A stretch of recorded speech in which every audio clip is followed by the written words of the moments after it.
Vas-y Philippe, je te laisse la parole. Merci Bruno.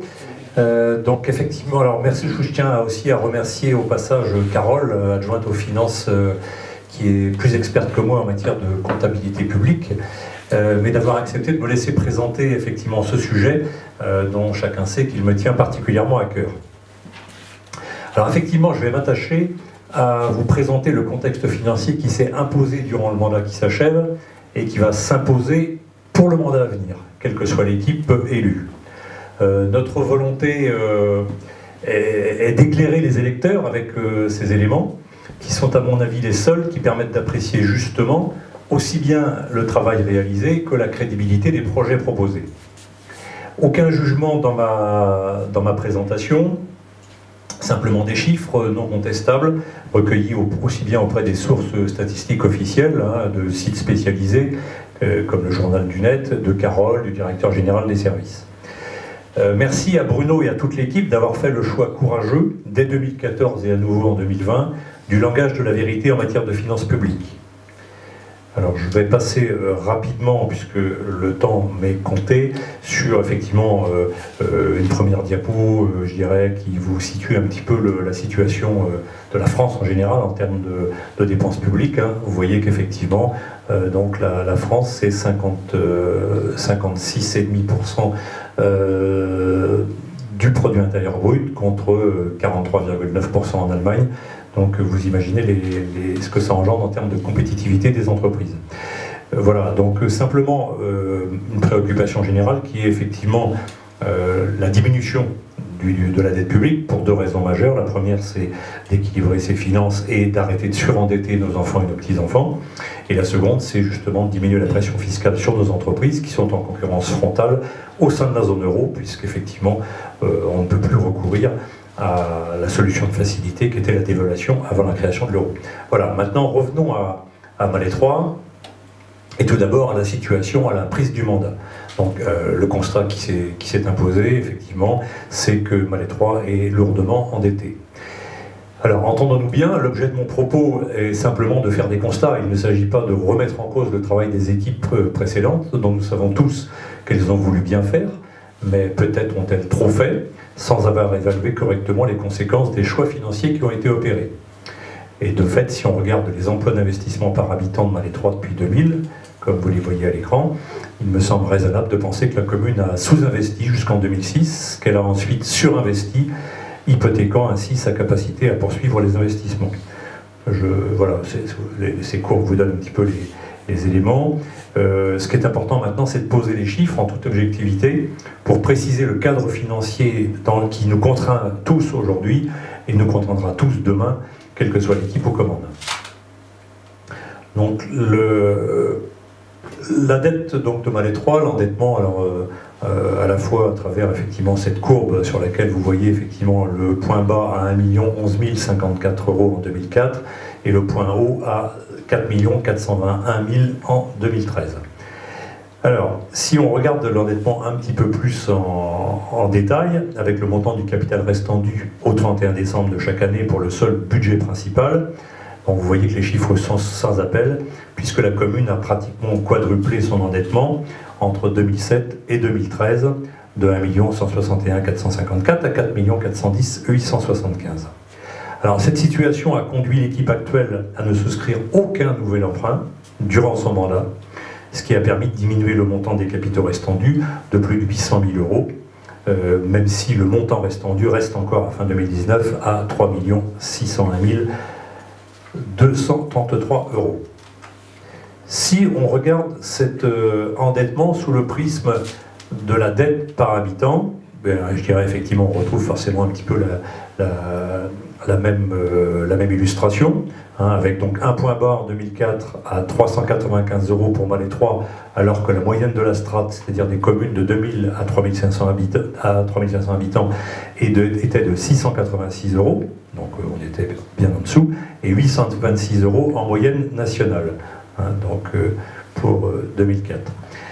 En 2013, le point haut à 1708 € pour Malet 3, contre 746 € en moyenne de la strate, et 943 € en moyenne nationale. Si on prend là encore les choses avec un peu plus de détails, vous voyez effectivement que la dette par habitant était inférieure à la moyenne de la strate des communes à 85% en 2008, voilà, et qu'elle est au-delà du double de la strate, donc à 234% en 2013, et que nous en sommes encore à 205% 6 ans plus tard, sans avoir pour autant souscrit de nouvel emprunt. Donc aucun nouvel emprunt durant le mandat qui s'achève. Alors, comment est-ce que c'est possible? Comment Malle 3 a-t-elle pu en arriver là? Il y a effectivement, je pense que vous allez mieux le comprendre dans quelques minutes avec d'autres diapositives. Juste auparavant, quelques diapositives, je dirais, extraites d'un document réalisé par M. Bruno Tréguet, mis à la disposition de l'ensemble des listes, M. Tréguet qui était directeur régional de l'INSEE. Donc une diapositive assez générale, effectivement, avec un certain nombre d'indicateurs, avec la source, donc Direction Générale des Finances Publiques. Donc on voit effectivement que en charge de fonctionnement, Malle 3 par rapport donc, à la moyenne de la strate, on est légèrement au-dessus, les dépenses de personnel également, mais sans qu'il y ait quoi que ce soit je dirais, de significatif, et des produits de fonctionnement qui sont également supérieurs. Donc je dirais les choses sont correctes. Par contre, on voit bien effectivement que les impôts locaux sont sensiblement plus importants à Malle 3. La dotation globale de fonctionnement, donc les dotations de l'État, là aussi légèrement plus que la moyenne de la strate. Les dépenses d'équipement, c'est ce qu'on disait tout à l'heure, c'est-à-dire qu'évidemment, comme il y a eu un surinvestissement aujourd'hui, la commune est un peu condamnée à de nouveau moins investir. Et là, par contre, on arrive effectivement aux chiffres les plus intéressants. Donc l'encours de la dette au 31 décembre par habitant, donc, qui est effectivement plus du double de la moyenne de la strate, comme on l'a vu tout à l'heure. L'annuité de la dette par habitant, effectivement, qui n'est pas beaucoup plus élevée, mais je vais y revenir ensuite. La capacité d'autofinancement, effectivement, qui est moins élevée. Le taux d'endettement qui est préoccupant, puisque vous voyez que là, effectivement, c'est la dette sur les produits de fonctionnement, on est à 149% pour Malle 3 contre 77% pour la moyenne de la strate, et une capacité de désendettement de 10,4 années contre 4,1 années pour la moyenne de la strate, et ça, ce serait dans l'hypothèse où Malle 3 consacrerait la totalité de sa capacité d'autofinancement, donc l'excédent des produits de fonctionnement sur les dépenses de fonctionnement, au remboursement du capital de la dette. Et effectivement, on voit là un indicateur également particulièrement préoccupant, c'est le poids des intérêts dans les dettes, donc c'est les charges financières rapportées aux charges financières et au remboursement d'emprunt, et vous voyez qu'effectivement on est à plus du double encore aussi de la moyenne de la strate. Alors on va mieux comprendre tout ça tout à l'heure. Une petite aparté quand même effectivement sur la présentation à travers l'annuité de la dette. Ce que je voulais dire, je vous le concède, c'est une petite aparté électorale, mais nos challengers, effectivement, je dirais, dans leur réunion publique du 18 février, à laquelle j'ai eu le plaisir d'assister, malheureusement, pour évoquer le sujet de la dette, n'ont évoqué que le seul montant de l'annuité par habitant. Donc, effectivement, ça semble pas trop inquiétant, sauf que ça n'a aucune pertinence pour évoquer, je dirais, la situation en termes de dette, puisque ça ne représente jamais que la charge annuelle de la dette, mais ça ne donne aucune indication sur l'importance de la dette. Alors je prends toujours pour illustrer, pour que tout le monde comprenne bien, un exemple simple. Imaginons qu'avec Bruno, on se rende le week-end prochain chez un concessionnaire automobile qui fait une opération commerciale avec un crédit gratuit et la liberté pour chaque acheteur de choisir la durée de son emprunt. Bruno achète une voiture à 15 000 euros sur 5 ans. Il va rembourser 250 euros tous les mois, 3 000 euros par an. Et moi, je vais choisir un modèle à 75 000 euros. Je vais le prendre sur 25 ans. Ben, je vais rembourser 250 euros par mois, 3 000 euros par an. Donc on rembourse bien la même chose. Nos annuités sont identiques. Par contre, notre endettement, vous l'avez bien compris, n'a rien à voir l'un avec l'autre. Puisqu'effectivement, au bout de 5 ans, Bruno ne doit plus rien. Et au bout de 5 ans, moi, je dois encore 60 000 euros. Voilà, donc je regrette un petit peu effectivement qu'il n'ait pas été fait état de l'encours de la dette par habitant. Ça aurait été beaucoup plus éclairant, et bon, lorsqu'on déclare effectivement qu'il faut arrêter d'inquiéter avec la dette, et qu'on conseille aux électeurs de ne pas se laisser enfumer par l'agitation du chiffon rouge de la dette, considérée comme pas si importante que ça, je me demande un peu de quel côté est l'enfumage. Et effectivement, je réponds que mon sujet n'est pas d'inquiéter, mais de donner les clés de compréhension de la situation, des enjeux et de la réalité des marges de manœuvre. Voilà, alors ensuite on a 3 petites diapositives, simplement, je dirais, avec qui montrent bien rapidement, hein, avec des couleurs, la situation, donc l'évolution de la dette par habitant, l'évolution de l'annuité de la dette par habitant, et enfin la capacité de désendettement en année. Bon, les diapositives que M. Trégouet a faites, effectivement, sont tout à fait parlantes. Alors, maintenant, on va arriver effectivement à la partie la plus importante, qui est effectivement pour vous permettre de maîtriser et de bien comprendre la situation. Parce qu'il faut, c'est regarder comment est constituée la dette de Malétroit. Un exercice auquel personne ne se livre en réalité jamais. Et c'est la seule information de nature à vraiment éclairer le contexte. Elle n'est pas disponible en ligne, il faut se donner la peine d'aller la chercher, mais elle est tout de même disponible. Donc voilà, la dette de Malétroit est composée de 19 contrats de prêt que nous avons classés avec Carole par année d'obtention. Donc vous voyez, effectivement, on a donc l'établissement financier, prêteur, la durée de l'emprunt, l'encours actuel, le taux donc au 31 décembre, le taux d'intérêt, le nominal emprunté, la date d'obtention et l'année de fin. Donc, vous voyez effectivement, vous pouvez voir, je ne vais pas le détailler, mais vous pouvez voir effectivement un petit peu à quoi ont servi l'ensemble des emprunts. Hein. En face de chaque emprunt, on a effectivement l'objet. Et pour les dernières lignes, effectivement, vous avez les investissements 2008, 2009, 2010, 2011, 2012. Sur la diapo suivante, vous aurez le détail, puisque là, effectivement, c'était des emprunts globaux qui ont été faits pour un certain nombre de réalisations. Alors, vous voyez effectivement qu'il y a pratiquement 90% de l'encours actuel qui a été contracté après le décès de Maurice Mélois et jusqu'en 2013, en fait, hein, et non pas en 2014. Donc, effectivement, on va dire que la quasi-totalité de la dette est imputable au mandat qui a précédé le mandat de Malétroit Cité d'Avenir. Donc je pense qui effectivement a été un peu condamné à ne rien emprunter de plus. Donc la diapo suivante, vous voyez effectivement l'affectation des différentes enveloppes empruntées pour chaque année. Hein. Voilà, donc effectivement tout est fléché, on retrouve bien, il y a évidemment beaucoup de choses qui ont été faites, hein, ça on ne le conteste pas. Pour autant, quel constat on peut faire? Donc je dirais il y a 2 constats factuels. Le premier, c'est que, je l'ai dit, 80% de l'encours actuel effectivement a été contracté durant le mandat précédent, cette équipe. Et le deuxième constat, c'est que, comme je l'ai dit également, aucun nouvel emprunt n'a été souscrit durant le mandat qui s'achève. Alors, pour être précis et complet, il y a bien un emprunt qui a été fait pour la maison de santé, mais il s'agit d'un budget annexe. Donc la dette correspondante n'est pas affectée au budget principal de la commune, et ce budget annexe dispose de ses propres ressources issues des loyers. C'est ce qu'on appelle les emprunts, comment dirais-je, productifs. Voilà, merci.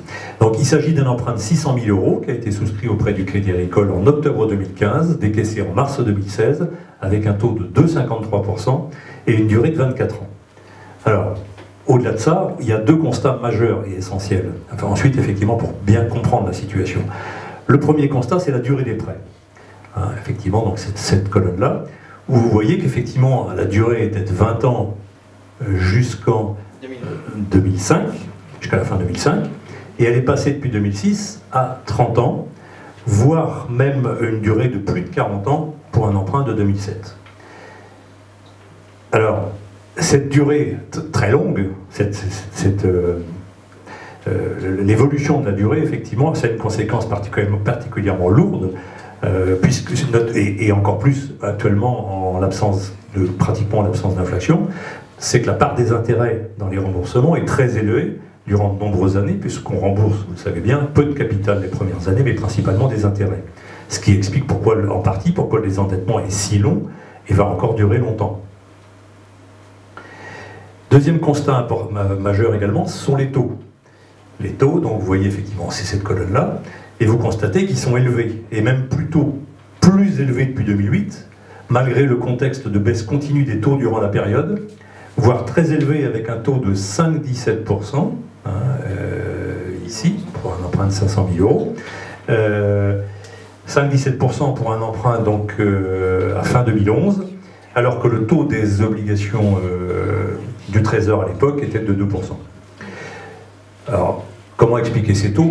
Pour moi, il y a une seule explication, c'est l'appréciation du risque par les banques, hein, puisqu'en règle générale, le taux reflète effectivement le risque que prend le prêteur. Pour illustrer l'impact des taux, une autre diapo, effectivement, vous voyez qu'avec un emprunt à 1 750 000, comme c'est une des lignes qu'il y a dans le tableau précédent, à 1% sur 30 ans, ça coûte 276 000 euros d'intérêt. Le même emprunt à 4% sur 30 ans, c'est 1 257 716 euros d'intérêt. 4,55 fois. Et vous voyez effectivement hein, le poids des intérêts et le poids du capital. Donc évidemment, voilà, au départ, on rembourse peu de capital et c'est ce qui fait qu'évidemment, vous voyez qu'il faut quand même effectivement de très nombreuses années pour arriver à ce que significativement on se désendette. Alors, à ça, évidemment, la première question naturellement que chacun se pose, c'est mais est-ce qu'il n'est pas possible de renégocier ces emprunts à des conditions plus avantageuses et à la limite, pourquoi ça n'a pas été fait? Là, malheureusement, il faut savoir que le remboursement anticipé des emprunts à taux fixe est pratiquement, non pas impossible, mais sans avantage pour les collectivités. En effet, la loi pour les particuliers contraint les banques à ce que l'indemnité de remboursement anticipé ne puisse pas excéder au maximum 3% du capital restant dû avant le remboursement et sans pouvoir dépasser le montant de 6 mois d'intérêt sur le capital remboursé par anticipation au taux moyen du prêt. Ça n'est pas le cas pour les collectivités pour lesquelles la loi ne prévoit pas ce plafonnement et ne permet pas le remboursement anticipé, sauf à payer à la banque des indemnités de remboursement anticipé équivalentes dans les faits à la totalité des intérêts de la durée restante, et le gain est donc nul. Hein, et alors effectivement, si vous voulez le vérifier, il y a de nombreuses réponses, puisqu'en fait il y a beaucoup de parlementaires qui ont interpellé le gouvernement sur cette question-là, et les réponses sont toutes les mêmes, qu'il s'agisse de Bercy ou du ministère de l'Intérieur. Il n'y a effectivement pas de gain financier possible pour les collectivités qui souhaitent renégocier des emprunts à taux fixe. Oui, justement une petite parenthèse. Je vais passer la parole à Christian et à Carole qui ont beaucoup travaillé, notamment Christian avec ses relations au niveau bancaire, sur la renégociation en cours de mandat. Nous avons essayé de renégocier. Oui, effectivement. Donc, le tableau que vous avez vu précédemment, c'est un tableau qui a été élaboré en 2016, justement pour rencontrer notre principale banque, qui est le Crédit Agricole, une première fois. Nous avons dû donc lister tous les emprunts avec leur affectation. Et ensuite, donc, nous avons rencontré donc, Arkea Crédit Mutuel, donc, grâce à Christian, qui va nous expliquer un peu. C'était juste pour vous dire que effectivement, la loi ne le permet pas, mais c'est pas faute d'avoir essayé. C'est-à-dire que pendant plus de 2 ans, nous avons sollicité en fait à la fois les banques qui avaient ces emprunts, avec lesquelles on avait souscrit ces emprunts, ainsi que d'autres banques avec lesquelles nous avions des relations étroites pour voir s'il était possible en fait de transformer en fait ces emprunts et ou de les renégocier au niveau des taux d'intérêt, puisque les taux d'intérêt étaient beaucoup plus bas. Et vraiment, au bout de deux longues années, en fait, l'ensemble de ces partenaires financiers nous ont indiqué que malheureusement, il n'y avait pas de sortie possible en dehors du remboursement en fait total des prêts et ou du paiement de l'ensemble des annuités prévues par le contrat sans aucune remise de quelque sorte que ce soit. Donc en gros, pour ceux qui se posent la question de savoir si ces emprunts ont fait l'objet d'une négociation ou de renégociation, la réponse est oui, mais la loi et ces négociations n'ont pas pu aboutir parce que les contrats étaient construit de telle sorte qu'il n'y avait pas de sortie intéressante pour la ville possible.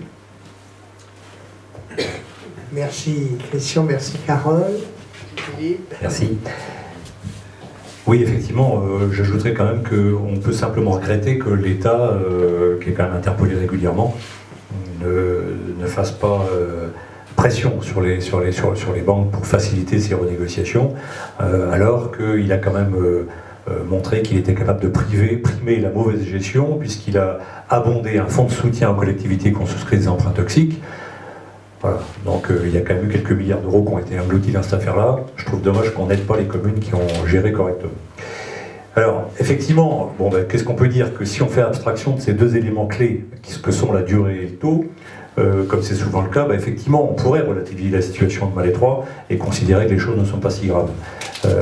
Bon, malheureusement, vous avez bien compris qu'il faut aller plus loin et tenir compte de ces réalités. Et il faut que chacun ait bien conscience que si la commune s'était engagée dans un nouveau projet, un nouveau grand projet tel celui dont il était question, très beau projet d'une mairie rénovée pour 1 400 000 €, et Malétroit aujourd'hui serait sous tutelle de la préfecture, hein, puisqu'effectivement le réseau d'alerte du Trésor et de la préfecture a émis une alerte, a exigé un point à mi-mandat, au-delà au regard des taux de fiscalité élevés et de l'endettement à 2 fois la moyenne de la strate. Ce point a été repoussé à 2 reprises, mais s'est finalement tenu le 12 novembre 2018, et à l'issue de ce point, il a été confirmé à monsieur le maire que si le désendettement engagé n'avait pas été tenu, la commune aurait été placée sous tutelle en raison du dépassement des seuils de surendettement.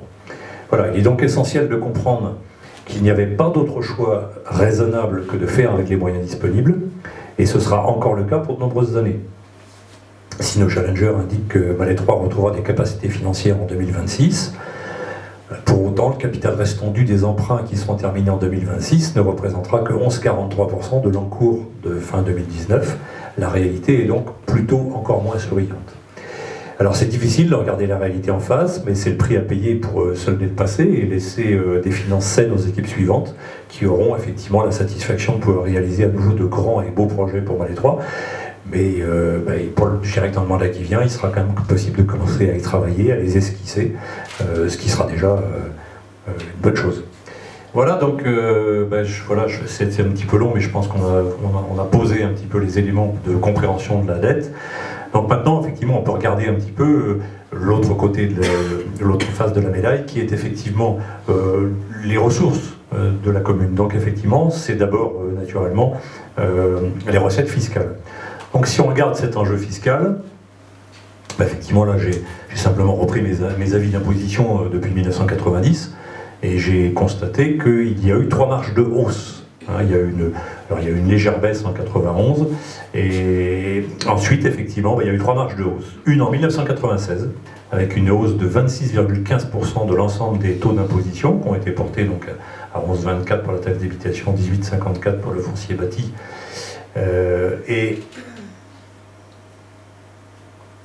Alors, le foncier non bâti, vous l'avez en dernière ligne. Voilà. On a donc Malétroit 2011, 49-42.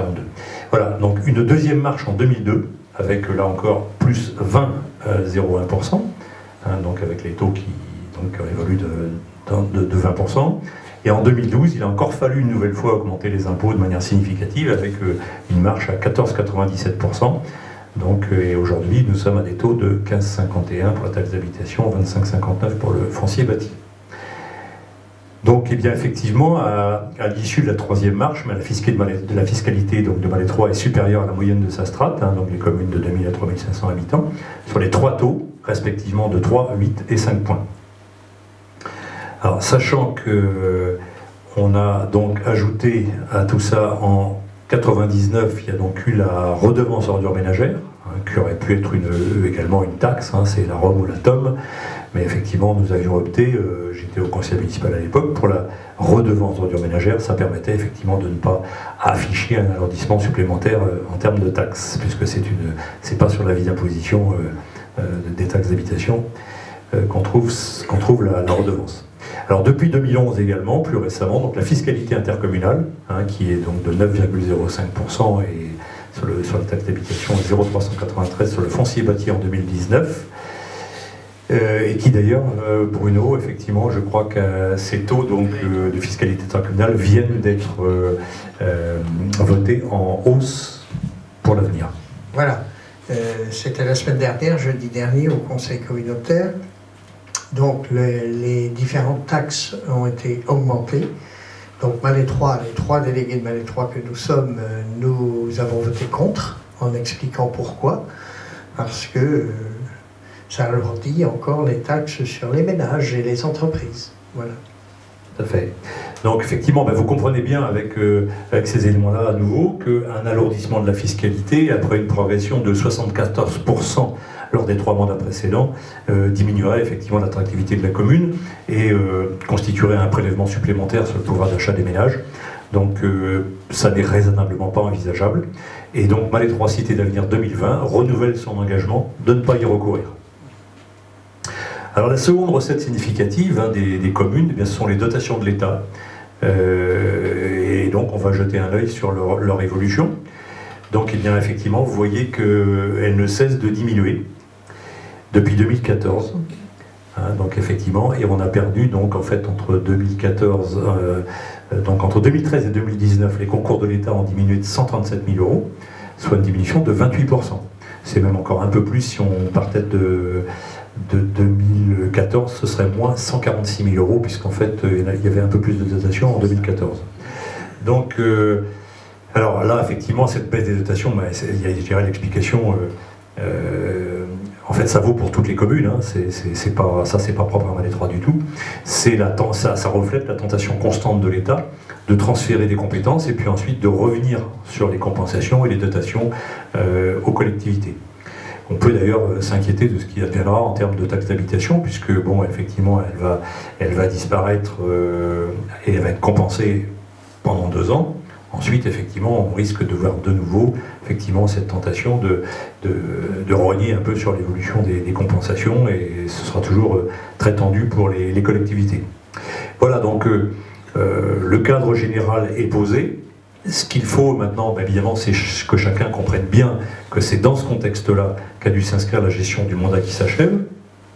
Et pour autant, l'équipe vous l'a démontré, les réalisations ont été importantes, mais elles ne relèvent pas seulement de dépenses, elles relèvent aussi, et beaucoup, du travail considérable du maire et de chacun des conseillers. Alors, pour terminer, effectivement, on pourrait peut-être illustrer rapidement quand même ce qui a été fait durant le mandat sous l'angle financier. Et là, le constat qu'on peut faire est le suivant. C'est que concernant la section d'investissement, la moyenne annuelle des dépenses d'équipement, donc éclairage public, voirie, église, acquisition de matériel, de 2014 à 2019, c'est en moyenne 365 000 euros par an, soit un total de 2 190 000 euros durant le mandat. Le déficit moyen de la section d'investissement était de 145 000 euros. Ça veut dire que la ville a financé en moyenne annuelle sur le mandat qui s'achève, et sans emprunt, 220 000 euros. Et pour terminer, si on fait un petit point sur la situation en fin de mandat, eh bien effectivement on voit que sous réserve de la clôture des comptes 2019 devrait dégager un excédent de fonctionnement de 246 000 euros. Comme il n'y a plus de report d'une année sur l'autre de cette section, l'excédent viendra abonder la section d'investissement du budget primitif 2020, et Malétroit disposera donc, au titre de l'autofinancement pour 2020, ces 246 000 euros auxquels s'ajouteront 8 000 euros. Pour être clair, 2019 sera le premier exercice depuis 2013 à dégager une section d'investissement en excédent, puisque, on le disait tout à l'heure, le déficit moyen des 6 derniers exercices était de moins 150 000 euros. Alors, ça paraît encourageant. Pour autant, je vais malheureusement être encore un peu rabat-joie, parce qu'avec cet excédent, il faudra rembourser le capital de la dette, qui est de l'ordre de 165 000 euros pour 2020, et puis honorer les restes à réaliser, c'est-à-dire les dépenses engagées par devis signé en 2019, à payer en 2020, soit environ 85 000 euros pour la chapelle Sainte-Anne, du matériel pour les espaces verts, etc., desquels on peut déduire environ 10 000 euros de subventions restant à percevoir. Et une fois ce calcul fait, l'enveloppe disponible provisoire pour les nouveaux projets en 2020 ressort à 6 000 euros. Voilà, donc cette très faible marge de manœuvre, eh bien effectivement il faut l'appréhender également avec les risques et incertitudes qui pèsent sur la commune, à savoir la situation financière et les projets du syndicat intercommunal de groupe scolaire public, la situation financière du centre communal d'action sociale, la politique intercommunale, donc notamment la question du fonds national de péréquation des ressources intercommunales et communales, Difficile d'ignorer également que l'Oust-Abrocéliande communauté va probablement avoir besoin de faire contribuer davantage les communes plus qu'elles ne pourraient les soutenir. L'incertitude ordinaire sur l'évolution des dotations de l'État, etc., etc. Donc, si on veut éviter que les dépenses d'aujourd'hui ne deviennent les impôts de demain et la dette d'après-demain, eh bien, il va falloir trouver des compromis économiques, sociaux, environnementaux, fiscaux, et entre ce qu'il faudrait faire et ce qu'il va être possible de faire. C'est-à-dire définir ensemble les projets nécessaires à l'intérêt général, réalisables et supportables en termes d'impôts. Donc ce sera l'objet de la suite de la réunion, au cours de laquelle vont vous être présentés les projets de l'équipe, qui n'en sont pas moins nombreux, structurants et enthousiasmants pour l'avenir.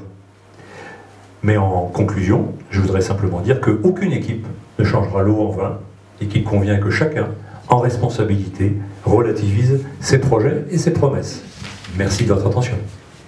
Merci beaucoup Philippe, merci beaucoup. Philippe qui vient de nous expliquer, de vous expliquer dans quel contexte nous avons dû composer durant ce mandat.